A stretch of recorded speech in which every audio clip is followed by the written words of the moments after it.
말씀 우리 같이 읽고 하나님 말씀 또 같이 듣도록 하겠습니다. 오늘 말씀은 요한복음 6장 1절에서 15절 말씀이 되겠습니다. 같이 교독하시도록 하겠습니다. 그 뒤에 예수께서 갈릴리 바다 곧 디베랴 바다 건너편으로 가시니 큰 무리가 예수를 따라갔다. 그것은 그들이 예수가 병자들을 고치신 표징을 보았기 때문이다. 예수께서 산에 올라가서 제자들과 함께 앉으셨다. 마침 유대 사람의 명절인 유월절이 가까운 때였다. 예수께서 눈을 들어서 큰 무리가 자기에게로 모여드는 것을 보시고 빌립에게 말씀하셨다. 우리가 어디에서 빵을 사다가 이 사람들을 먹이겠느냐? 예수께서는 빌립을 시험해 보시고자 이렇게 말씀하신 것이었다. 예수께서는 자기가 하실 일을 잘 알고 계셨던 것이다. 빌립이 예수께 이렇게 대답하였다. 이 사람들에게 모두 조금씩이라도 먹게 하려면 빵 200데나리온 어치를 가지고서도 충분하지 못합니다. 제자 가운데 하나이며 시몬 베드로의 형제간인 안드레가 예수께 말하였다. 여기에 보리빵 5개와 물고기 2마리를 가지고 있는 한 아이가 있습니다. 그러나 이렇게 많은 사람에게 그것이 무슨 소용이 있겠습니까? 예수께서는 사람들을 앉게 하여라 하고 말씀하셨다. 그곳에는 풀이 많았다. 그래서 그들이 앉았는데 남자의 수가 5,000명쯤 되었다. 예수께서 빵을 들어서 감사를 드리신 다음에 앉은 사람들에게 나누어 주시고 물고기도 그와 같이 해서 그들이 원하는 대로 주셨다. 그들이 배불리 먹은 후에 예수께서 제자들에게 이렇게 말씀하셨다. 남은 부스러기를 다 모으고 조금도 버리지 말아라. 그래서 보리빵 5덩이에서 먹고 남은 부스러기를 모으니 12광주리에 가득 찼다. 사람들은 예수께서 행하신 표징을 보고 이분은 참으로 세상에 오시기로 된 그 예언자이다 하고 말하였다. 예수께서는 사람들이 와서 억지로 자기를 모셔다가 왕으로 삼으려고 한다는 것을 아시고 혼자서 다시 산으로 물러가셨다. 아멘. 또 반갑습니다. 하나님 말씀 통해서 같이 은혜를 나누길 원합니다. 제가 대학생 때 참 유명한 책이었었죠. 뭐 소설이라서 유명한 게 아니라 대학 생활에 도움이 되는 그런 책이라서 굉장히 유명한 책이 있었는데 여러분 여기서 대학교 다니신 분들은 이 책 아마 들어보셨을 거예요. How to read a book. 어떻게 하면 책을 더 잘 읽을까라는 그런 제목의 책입니다. 여기 모르머 애들러라는 분이 쓰신 책인데 아마 들어보신 분들이 글쎄 많이 계시는지 모르겠어요. 근데 이 책에 보면 기억나는 것 중에 하나가 뭐냐면은 이 책을 잘 이해를 하려면은 그 책을 잘 뭐라 그럴까요? 잘 읽으려면은 가장 중요한 것이 뭐냐면은 그 저자가 의도한 것을 이렇게 캐치를 하면서 읽으면은 그만큼 깊이 있게 책을 더 잘 이해하고 잘 읽을 수 있다라는 그 말을 한 것이 기억이 납니다. 제가 이 말씀을 드리냐면요, 이 성경 말씀도 마찬가지라 생각이 되어서 그렇게 말씀을 드립니다. 성경을 잘 우리가 이해하려면 무슨 재밌게 읽고 하는 것도 굉장히 중요한데 물론 당연히 그래야 되겠죠. 근데 그것보다도 더 깊이 성경을 이해하고 이 성경을 통해서 하나님을 더 이해하려면은 이 책에 쓰여진 이러한 내용물들이 하나님께서 어떤 의도를 가지시고, 왜냐하면 모든 성경에 나오는 기록들이 그냥 우연히 쓰여진 것들이 하나도 없거든요. 우연이란 하나님 앞에는 없습니다. 하나님께서는 모든 것을 의도하셨고 이것 하나하나를 하나님의 계획 가운데 기록해 놓으셨다는 것을 생각할 때 그러한 것을 염두에 두고 왜 하나님이 이 말씀을 여기다 이렇게 적으시고 하나님이 무엇을 말씀하시고자 하시는가 라는 그러한 의식을 가지고 책을 읽으면은 성경책을 읽으면은 그만큼 더 깊이 있게 하나님의 말씀을 우리가 이해할 수 있다라고 생각이 듭니다. 오늘 말씀은 여러분들이 너무 잘 아시는 그런 말씀이죠. 오병이요. 특히 뭐 새벽기도 오시는 분들 여러분들이야말로 진짜 이런 거 모르는 분은 한 분도 없으리라 생각이 됩니다. 뭐 우리 일생에 교회 좀 다니신 분들은 뭐 수십 번씩 듣지 않을까, 이 설교 내용에 대해서 그런 생각도 들고요. 그래서 뭐 새로운 것을 또 말씀을 여러분들에게 드릴 말씀은 없고요. 저는 이번에 읽으면서 아까 말씀드린 대로 하나님의 관점에서, 사람의 관점이 아니라 하나님의 관점에서 이것을 이해하려고 노력을 해보니까 참 나름대로 저한테 새롭게 은혜로 다가오는 부분들이 있어서 그것들을 여러분들과 같이 나누길 원합니다. 여러분, 이 스토리 여러분 많이 읽어보셨죠? 이 스토리 읽으면은 어떤 생각을 보통 우리가 하게 되나요? 뭐 틀린 것은 아니죠. 기적의 말씀이죠, 그죠? 기적의 말씀. 하나님께서, 주님께서 갈릴리 바다에서 건너편으로 가시니까 큰 무리가 예수님을 따랐습니다. 그 다른 이유를 여기서 설명을 해주시는데, 예수님께서 병자를 고치신 그 표징들을 이 사람들이 보았기 때문에 이번에는 또 어떤 기적을 예수님께서 보여주실까, 거기에 대한 관심이 사람들에게 있는 것 같습니다. 우리는 사람이기 때문에 사람의 관점으로 읽는 것은 너무나 당연하고 지극히 자연스러운 일이기 때문에 이 스토리를 읽어 나가면서 우리도 역시 이런 사람의 관점에서 읽기가 너무 쉬운 것이죠. 그래서 이렇게 왔는데 예수님께서 그 무리를 보시고 마태복음 같은 데서는 측은히 여기셨다고 하시는데, 빌립에게 이렇게 말씀하십니다. 어디에서 우리 빵을 사다가 이 사람들을 먹이겠느냐라고는 질문을 하십니다. 예수께서 이 빌립을 시험해 보려고 그렇게 말씀하셨다라고 이 책을 기록하고 있는데요. 예수님은 자기가 하실 일을 다 잘 알고 계셨기 때문에 그렇게 말씀하셨다, 그렇게 질문하셨다라고 이렇게 얘기를 합니다.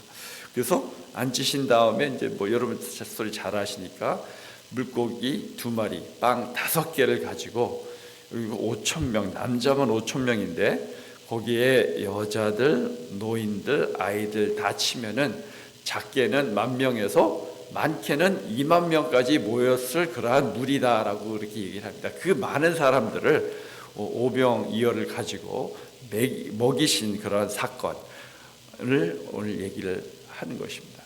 근데 우리는 사람의 관점에서 보면은 무엇이 가장 눈에 도드라지게 이렇게 나타나냐면은 기적이죠, 그죠? 예수님 참 대단하신 분이다.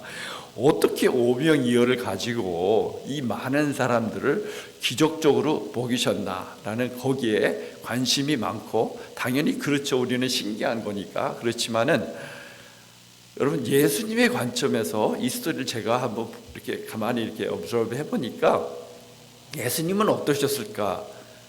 생각 예외로 예수님은 별 반응이 없으세요.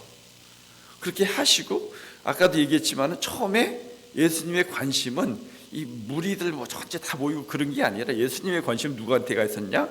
누구죠? 처음에 빌립에게 가 있었어요. 빌립한테 물어봐요.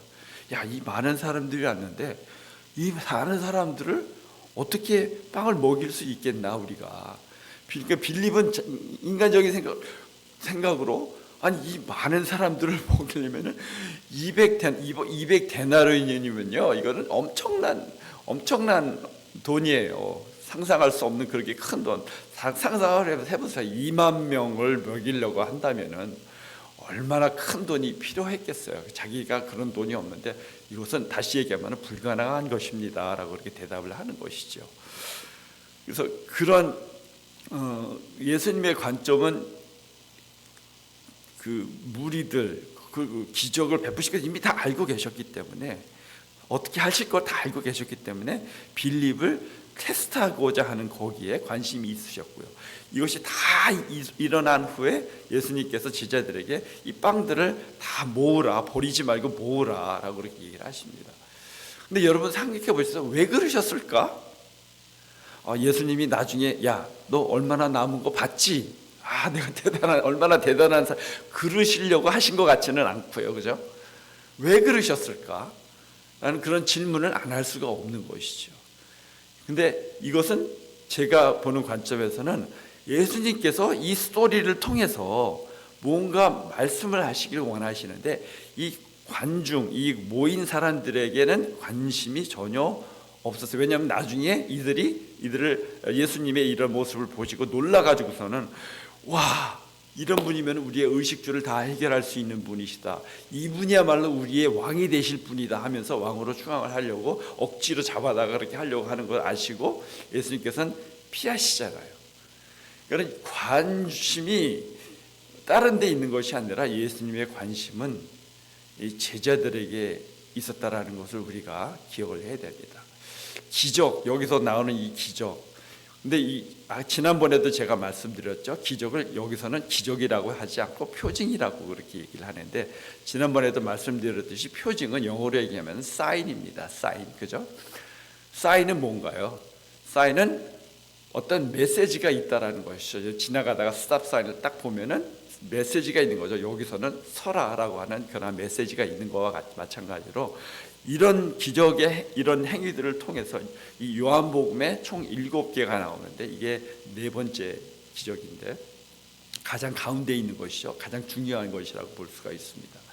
이러한 사인을 통해서 예수님이 누구이신가를 보이기를 원하는 것이 그게 하나님의 의도이신데, 여러분 참 아까도 얘기했지만은 2만 명을 오병이어를 가지고 먹인 이 사건이야말로 굉장히 엄청난 사건인 것은 분명한데, 예수님의 관점에서, 하나님이신 예수님의 관점에서는 별로 그렇게 큰 사건이 아닌 것 같아요. 왜냐하면 예전에도 이런 일이 있었어요.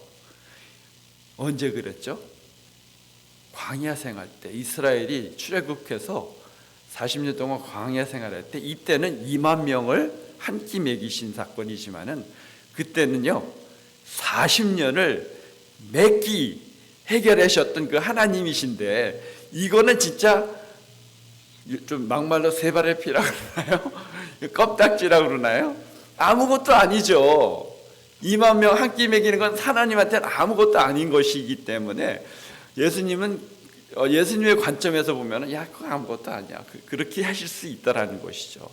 근데 분명히 예수님의 목적, 이 스토리의 목적은 무엇이었냐면요, 제자들이었다라는 것입니다. 이 제자들이 이것을 통해서 예수님 자신이 누구인가를 알기를 원했다라는 것이죠. 이 요한복음의 제일 처음의 시작이 무엇이었죠? 다시 한번 얘기하면 태초에 말씀이 계시니라, 이 말씀은 하나님과 함께 하셨고 이 말씀은 곧 하나님이시다, 예수님이 하나님이시다라고 아예 1장 1절의 선포를 딱 해놓고 이 모든 사건들을 통해서, 특히 이 표징들을 통해서 예수님이 바로 이 하나님이시다라는 것을 증명해 나가시는 그러한 이 내용이 이 요한복음의 모든 내용이라고 보셔도 무방합니다. 여러분, 예수님은요, 제자들이 예수님이 어떤 하나님이신가를 알기를 원했던 것이 하나님의 목적입니다. 여기서는 제자들이지만 우리에게 그래서 적용이 된다면은 예수님의 관심은 어떤 다른 무리가 아니라 바로 저와 여러분이라는 것이죠. 저와 여러분을 통해서 이 예수님이, 하나님이 어떤 하나님이신가를 우리가 깨달아 알기를 원하시는 하나님의 마음은 거기에 있었다라는 것을 우리가 기억해야 될 것입니다. 하나님은 어떤 하나님이신가요? 이 나온 무리들, 자기가 누군지도 모르는, 정말 기적이 일어나는지 안 일어나는지도 가까이 있지 않으면 기적이 일어나는지도 모를 수도 있잖아요. 그리고 이들에게는 온통 그냥 그 관심은 야, 배불리 먹는 거기에 팔려 있는 이런 사람들까지도 하나님께서 그들의 니드를 채워주시는, 그들의 의식주를 이렇게 책임져 주시는 하나님이신 것을 알기를 원하셨다는 것입니다. 여러분이 믿으시는 하나님은 어떤 하나님이신가요? 우리의 인생의 가장 큰 근심거리 중에 하나가 뭐냐면은 무식주 해결이 아니겠어요? 마태복음에도 7장에도 보면은 그 의식주에 대한 말씀을 하셨죠. 정말 바깥에 난 세상을 보라. 새도 먹이시는데, 그죠? 풀을 봐라. 풀도 하나님께서 솔로몬의 옷보다도 그 꽃이 얼마나 더 아름답냐 하시면서 너희들 왜 걱정하냐? 먹을 거 무엇을 먹을까 마실까 그거 걱정하지 마라. 왜? 하나님께서 다 해결해 주신다. 그거는 아무것도 아니다. 오직 먼저 너희는 그의 나라 의를 구하라 하신 그 말씀과 비슷한 말씀을 여기서 하고 계신다라는 것을 우리가 깨달아야 할 줄로 믿습니다. 여러분, 여러분의 하나님은 우리의 모든 것을 책임져 주신 하나님이시다라는 것을 이 말씀을 통해서 하나님께서 우리가 알기를 원하신다라는 것을 기억하시고, 여러분 정말 이거 걱정하지 않을 사람이 있나요? 앞으로 우리가 무엇을 먹고 어떻게 살아야 될까, 이 먹는 것에 관한 이 걱정을 안 할 수가 없는데, 하나님께서는 걱정하지 말라, 내가 다 이렇게 하실 수 있다. 아무것도 아닌 것 같이 2만 명도 먹이신 하나님, 이때는 뭐 오병이어로 하셨지만 아까도 얘기한 그 광야 시절에는 아무것도 무에서 유를 창조하신 그 하나님, 먹을 것을 그냥 이슬로 그냥 만드신 그 하나님이신데, 우리 인생의 모든 필요를 채워주시는 그 하나님, 그것도 우리 욕심을 채워주신다는 말은 아니죠. 그렇게 잘못 이해하시면 안 되고요. 하지만 우리의 모든 필요를, 니드들을 채워주시는 그 하나님이심을 믿으시고, 오늘 하루도 이 하나님을 감사하며, 이 하나님께 감사하며 승리하시는 여러분들이 되시기를 주님의 이름으로 축원드립니다. 같이 기도하시겠습니다.